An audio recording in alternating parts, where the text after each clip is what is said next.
지금 대한민국 돈, 원화가 전 세계 시장에서 무슨 취급을 받는지 아십니까?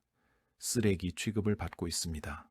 전 세계 주요 64개국 통화 가치를 줄 세웠더니 우리가 몇 등 했는지 아십니까?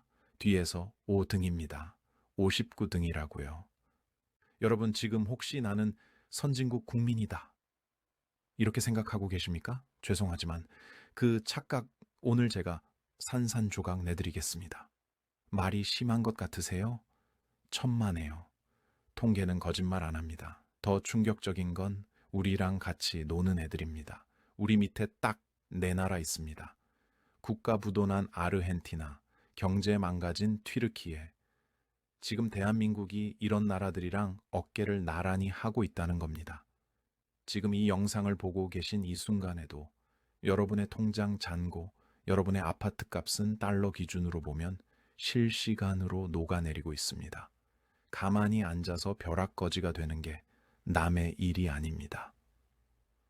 도대체 나라가 어떻게 돌아가길래 이 모양 이 꼴이 됐는지, 그리고 이 난파선에서 내 돈을 지키려면 당장 뭘 해야 하는지 오늘 제가 피를 토하는 심정으로 다 쏟아내겠습니다. 채널 고정하세요. 이거 모르면 당신은 내일 더 가난해질 겁니다. 국제결제은행 BIS가 2026년 1 월 기준으로 발표한 자료가 있습니다. 전 세계 주요 64개국 통화에 명목 실효 환율 비교했는데 64개국 중에 59등을 했다는 겁니다. 이게 무슨 의미냐? 전 세계 통화들이 다 같이 달리기 시합을 했는데 우리 원화가 다리에 쥐가 나서 꼴찌 그룹에서 허우적거리고 있다는 뜻입니다. 더 충격적인 건 우리랑 같이 꼴찌 그룹에 있는 동기들입니다. 우리 밑에 딱 네 나라 있습니다. 아르헨티나, 튀르키예. 이름만 들어도 아시죠? 살인적인 물가 상승으로 경제가 파탄난 나라들입니다. 그리고 일본, 인도. 일본은 엔저 정책을 일부러 쓰는 나라니 논외로 치더라도 우리가 아르헨티나, 튀르키예와 같은 가치 폭락 클럽에 묶여 있다는 것 자체가 국가적 망신이자 비상사태입니다. 도대체 수출 강국 대한민국에 무슨 일이 벌어진 걸까요? 오늘 그 불편한 진실을 아주 깊게 파고들 겁니다. 먼저 어려운 용어 하나만 딱 정리하고 가겠습니다. 제가 방금 명목 실효 환율이라고 했습니다. 전문가님, 그냥 1달러에 1,450원, 1,500원 하는 거 보면 되지. 뭘 또 복잡한 걸 봅니까? 하실 수 있습니다. 하지만 우리가 미국하고만 거래합니까? 중국, 유럽, 일본, 베트남, 전 세계랑 장사하잖아요.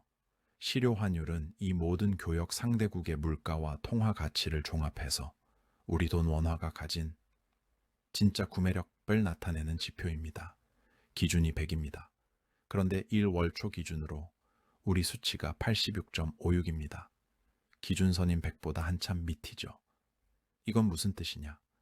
과거에는 100만 원 들고 해외 나가서 살 수 있었던 물건을 이제는 못 산다는 겁니다. 우리나라 돈이 국제시장에서 푸대접을 받고 있다는 증거입니다. 단순히 달러가 강세라서 그렇다? 아닙니다.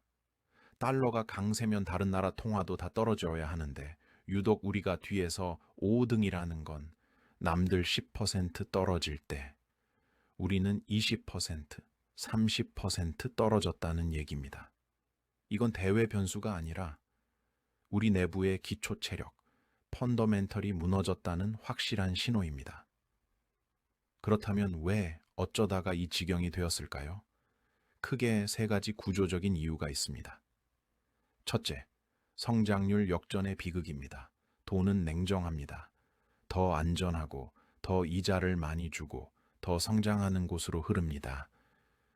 지금 세계 경제의 엔진인 미국을 보세요. 선진국인데도 연 2%대 성장을 거뜬히 해냅니다. 그런데 다이내믹 코리아라던 우리는 어떻습니까? 1%대 성장, 잘해야 2% 초반에서 헐떡거립니다. 외국인 투자자 입장에서 생각해 보세요. 금리도 높고 성장도 잘하는 미국 달러를 쥐고 있지. 저출산 고령화로 쪼그라들고 북한 리스크까지 있는 한국 원화를 왜 들고 있겠습니까? 지금 벌어지고 있는 셀 코리아는 일시적인 유행이 아니라 구조적인 손절입니다. 둘째, 수출의 배신입니다. 제가 경제 전문가로 30년 일하면서 가장 많이 들었던 말이 환율 오르면 수출 기업 대박 난다는 거였습니다. 그런데 지금 보세요. 환율이 1,400원 후반대를 찍는데 수출 대박 났습니까? 아닙니다. 우리 산업 구조가 바뀌었습니다. 물건을 만들려면 원자재, 중간재를 수입해야 하는데 환율이 오르니 수입 가격이 폭등합니다. 물건 팔아서 남는 게 없습니다. 실제로 최근 중소기업 조사를 보면 환율 급등으로 이익을 봤다는 곳은 13%에 불과하고 40% 이상이 피해를 봤다고 답했습니다. 이제 고환율은 호재라는 공식은 폐기 처분해야 합니다. 고환율은 이제 우리 기업의 목을 조르는 칼이 되었습니다. 셋째, 매력 없는 시장입니다. 정부가 기업 밸류업 한다고 떠들썩했죠. 하지만 외국인들은 냉소적입니다. 지배구조는 여전히 불투명하고 주주 환원은 짭니다. 거기에 좀비 기업들은 구조조정 안 하고 버팁니다. 이런 시장에 누가 장기 투자를 하겠습니까? 단타 치고 빠지는 투기 자금만 남으니 환율 변동성만 커지는 겁니다. 자, 거시경제 이야기는 여기까지 하고 이제 진짜 여러분의 이야기, 피부에 와닿는 이야기를 해봅시다. 환율 오르는 게 나랑 무슨 상관이야? 난 해외여행 안 가면 돼. 이렇게 생각하신다면 큰 오산입니다. 원화 가치 하락은 여러분의 자산을 조용한 도둑사마처럼 갉아먹고 있습니다. 첫째, 부동산의 착시 효과. 여러분이 서울에 10억 원짜리 아파트를 가지고 있다고 칩시다. 집값은 그대로 10억이니까 내 재산은 그대로인 것 같죠? 천만에요. 글로벌 관점에서 봅시다. 환율이 1,000원일 때 여러분의 집은 100만 달러짜리 자산이었습니다. 그런데 환율이 1,500원이 되면 여러분의 집은 66만 달러짜리가 됩니다. 앉은 자리에서 달러 기준으로 내 자산 가치 34%가 증발한 겁니다. 외국인들이 볼 때 한국 부동산은 지금 박앤세일 중입니다. 그런데도 안 삽니다. 왜? 원화가 더 떨어질 것 같으니까요. 이게 무서운 겁니다. 둘째, 물가의 습격. 환율이 오르면 수입 물가가 오릅니다. 기름값, 밀가루값, 커피 원두값 다 오르죠. 기업들은 비싸게 사온 원가 부담을 누구한테 떠넘길까요? 바로 소비자, 여러분입니다. 월급은 안 오르는데 물가는 미친 듯이 오르는 스태그플레이션. 그 고통의 근원에 바로 가치 없는 원화가 있는 겁니다. 셋째, 중소기업 사장님의 눈물. 제가 며칠 전 만난 지방공단 사장님이 하신 말씀이 잊히지가 않습니다. 전문가님, 환율 1,400원 넘으니까 원자재 사오는 게 겁이 납니다. 납품 단가는 3년 전 그대로인데 공장 돌리면 돌릴수록 적자입니다. IMF 때보다 더 힘듭니다. 이게 현장의 목소리입니다. 중소기업이 무너지면 일자리가 사라집니다. 이건 경제 뉴스 속 숫자가 아니라 우리 이웃, 내 가족의 생존 문제입니다. 여기서 꼭 짚고 넘어가야 할 위험한 생각이 있습니다.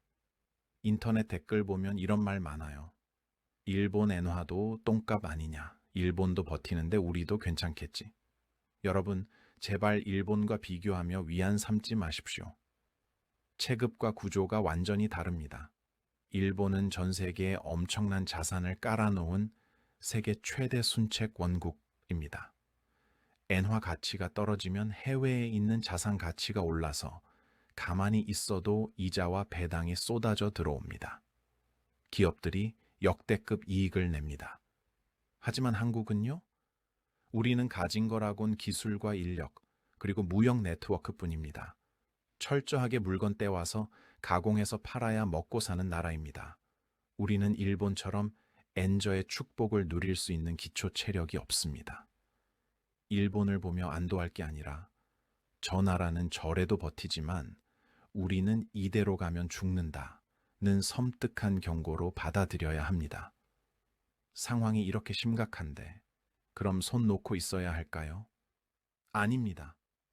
아직 기회는 있습니다. 정부, 기업, 그리고 우리 개인이 각자의 위치에서 당장 해야 할 일들이 있습니다. 정부 관계자 여러분, 펀더멘털은 튼튼하다. 일시적 현상이다. 이런 말 이제 그만하십시오. 시장은 이미 신뢰를 잃었습니다. 뒤에서 5등이라는 성적표가 말해주지 않습니까? 말뿐인 개입은 그만. 구두 개입으로 환율 막는 시대는 지났습니다. 통화 스와프 확대 등 실질적인 안전판을 확보해야 합니다. 구조 개혁의 골든타임. 노동시장 유연화, 규제 혁파, 이거 10년째 말만 하고 있습니다. 기업이 한국에서 사업하고 싶게 만들어야 돈이 들어옵니다.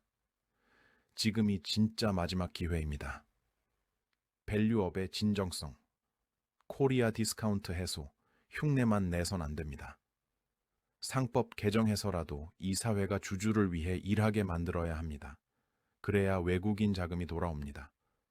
청취자 여러분, 이제는 원화, 채굴량에만 목매지 마십시오. 월급 열심히 모아서 은행 예금에만 넣어두는 게 미덕인 시대는 끝났습니다. 자산의 국적을 분산하세요. 여러분의 자산 포트폴리오에 반드시 달러 자산, 미국 주식, 금 같은 기축통화 자산을 편입해야 합니다. 이건 투기가 아니라 원화 가치 하락으로부터 내 자산을 지키는 방어 운전입니다. 현실을 직시하세요. 집값 오르겠지 막연한 기대보다는 환율 변동에 따른 내 자산의 실질 가치를 냉정하게 따져봐야 합니다. 빚내서 투자하는 것, 지금 같은 고환율 고금리 시대엔 독약이 될 수 있습니다. 오늘 제가 드린 말씀 좀 무겁고 아프셨을 겁니다. 원화 가치 세계 64개국 중 뒤에서 5등. 이 부끄러운 꼬리표를 떼지 못하면 대한민국은 선진국 문턱에서 미끄러져 아시아의 병자로 전락할 수 있습니다. 아르헨티나의 몰락이 남의 일이 아닐 수 있다는 공포감을 가져야 합니다. 하지만 저는 믿습니다. 대한민국은 위기에 강한 나라입니다. IMF도 금융위기도 우리 국민들의 뼈를 깎는 노력으로 극복해 왔습니다. 문제는 위기를 위기로 인식하지 못하는 안일함란입니다. 지금 끓는 물속의 개구리처럼 서서히 익어가고 있습니다. 지금 당장 튀어 올라야 합니다. 정부는 구조개혁에 목숨을 걸고 기업은 초격차 기술을 확보하고 개인은 냉철하게 자산을 지켜야 합니다. 오늘 제 분석이 여러분이 이 혼란스러운 경제 상황을 헤쳐나가는데 작은 등대가 되었기를 바랍니다. 위기를 알고 대비하는 사람에게는 그것이 또 다른 기회가 될 수 있습니다. 지금까지 경제 읽어주는 남자 지혜의 정원이 말씀드렸습니다. 감사합니다.